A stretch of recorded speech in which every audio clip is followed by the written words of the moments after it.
গতবারে ভোটের আগে, গত ৩টে ভোটের আগেই তিনি বারবার করে এসেছেন, শুধু পশ্চিমবঙ্গে নয়, বিহারেও গেছেন। তিনি পেহেলগাঁও ঘটনার পরে পেহেলগাঁও না গিয়ে বিহারে গেছেন নির্বাচনী প্রচারের জন্য। এটা সব আমরা জানি।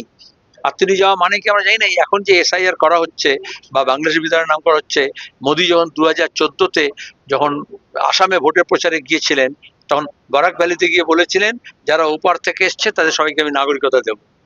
আর সেখান থেকে ব্রহ্মপুত্র উপত্যকায় একই দিনে গোয়ালপাড়ায় গিয়ে বলেছিলেন যারা ওপার থেকে এসছে তারা বড়িয়া বিস্তার বাঁধলেও সবাইকে তাড়িয়ে দেবো।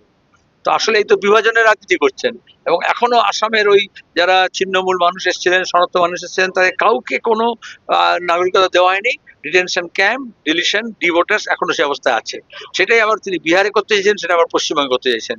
সুতরাং মোদী যাওয়া মানে হচ্ছে বিপদ বাড়া, এটা সবাই জানে। আর উনি আসছেন তার নিজের রাজনৈতিক স্বার্থে, সরকারি কাজের অজুহাতে। যেমন মমতা ব্যানার্জি করেন, সরকারি মিটিংকে ব্যবহার করেন ভোটের প্রচারের জন্য, তার নিজের দলীয় কাজের জন্য। একই কায়দায় দক্ষিণপন্থীরা করে। মোদিও সরকারি খরচায় সরকারি প্লেনে এসে সরকারি প্রকল্পের নাম করে আসলে তিনি রাজনৈতিক সমাবেশ করবেন, বক্তৃতা করবেন। তাতে ভবি ভুলবান নয়। আর তিনি যে উন্নয়নের কথা বলছেন, এটাও মনে রাখো কিসের উন্নয়ন। ইস্ট ওয়েস্ট মেট্রো 2009 সালে প্রণব মুখার্জি, বুদ্ধদেব ভট্টাচার্য, আমরা সবাই ছিলাম, আমি তখন এমপি, তখন অমিতাভ নন্দী এমপি, তখন সুধাংশু শীল এমপি।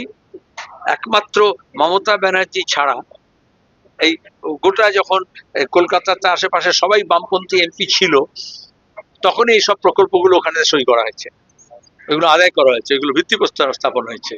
তারপরে মমতা ব্যানার্জির বাধা দীর্ঘদিন এবং কেন্দ্রীয় সরকারের টাকা বরাদ্দে কঞ্জুসি, এবং ওটাকে এখন ভোটের আগে।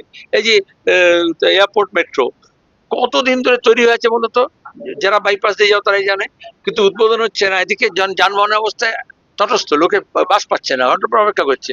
তো মোদি সময় দিচ্ছেন না বলে ইস্ট ওয়েস্ট মেট্রো, এই আন্ডারগ্রাউন্ড যেটা গঙ্গার নিচে যেটা হচ্ছে টানেল, ধর্মতলা থেকে হাওড়া, শিয়ালদা থেকে ধর্মতলা, আর হচ্ছে বাইপাসের মেট্রো, তারপর এয়ারপোর্ট নোয়াপাড়া মেট্রো, এগুলো উদ্বোধন হয়নি।